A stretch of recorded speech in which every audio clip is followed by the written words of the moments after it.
wabarakatuh. Perkenalkan, nama saya Zaratul Aini dengan NIM 2024 01 1081 0250.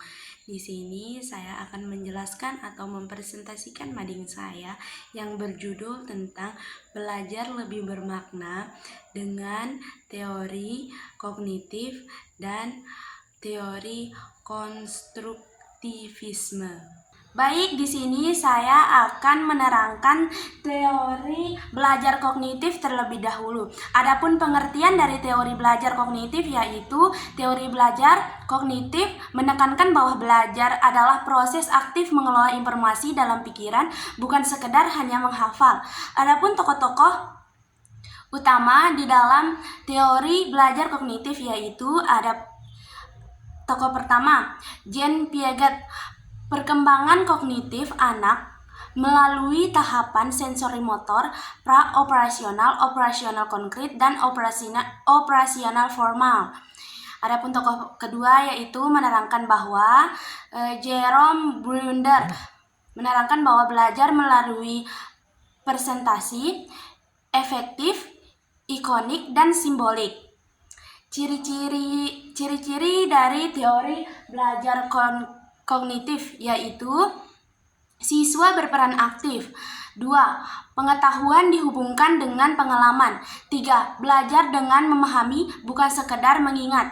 Adapun contoh teori belajar kognitif yaitu seorang siswa tidak hanya menghafal rumus luar persegi, tetapi juga memahami konsep sisi-sisi dengan melihat ubin lantai di kelas. Teori kedua menjelaskan tentang teori belajar konstruktivisme. Adapun pengertian dari teori belajar konstruktivisme adalah teori belajar yang menekankan bahwa siswa mengembangkan pengetahuan sendiri. Pengetahuannya berdasarkan pengalaman dan interaksi dengan lingkungannya. Adapun tokoh-tokoh yang terkait dalam teori konstruktivisme yaitu Lev Vygotsky menerangkan bahwa belajar melalui interaksi sosial. 2. Tokoh yang kedua ialah Jean Piaget. Pengetahuan dibangun secara bertahap sesuai dengan tahap perkembangan.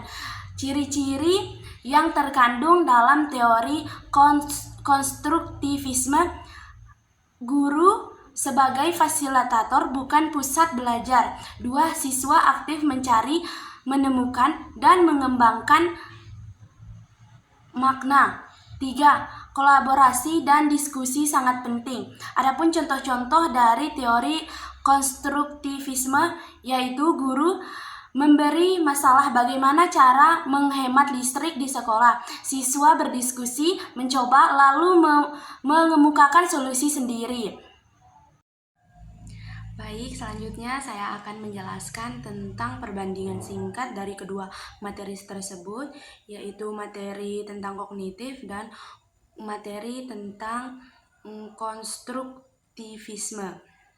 Di sini adapun aspek pertama yaitu aspek fokus. Perbandingannya kognitif. Kognitif menekankan pada pada proses siswa berpikir dan bagaimana pengetahuan dipahami serta diolah di dalam pikiran dari siswa tersebut. Sedangkan konstruktivisme yaitu lebih menekankan pada pembangunan pengalaman atau pengetahuan sendiri melalui interaksi dengan interaksi lingkungan siswa. Aspek kedua di sini menerangkan bahwa kognitif, guru lebih banyak memberi arahan dan penjelasan supaya siswa bisa memahami konsep. Sedangkan konstruktivisme, guru sebagai fasilitator dan pembimbing tidak mendominasi tapi membantu siswa menanamkan jawaban atau menemukan jawabannya sendiri. Adapun aspek ketiga di sini yaitu peran siswa. Kognitif, siswa berperan sebagai penerima atau memperoleh informasi dari guru. Sedangkan konstruktivisme, siswa berperan sebagai penemu atau membangun dan memukakan makna belajar sendiri. Aspek terakhir pada pengertian singkat pada mading saya yaitu tentang aktivitas besar. Kognitif lebih pada penanaman konsep, latihan, dan penguasaan materi pada suatu pembelajaran. Sedangkan konstruktivisme dia lebih pada diskusi, eksplorasi, kerja kelompok, dan pemecahan suatu masalah dalam pembelajaran. Mungkin itu saja presentasi dari mading saya. Lebih kurangnya saya mohon maaf. Wabillahil taufiq wal hidayah. Wassalamualaikum warahmatullahi wabarakatuh.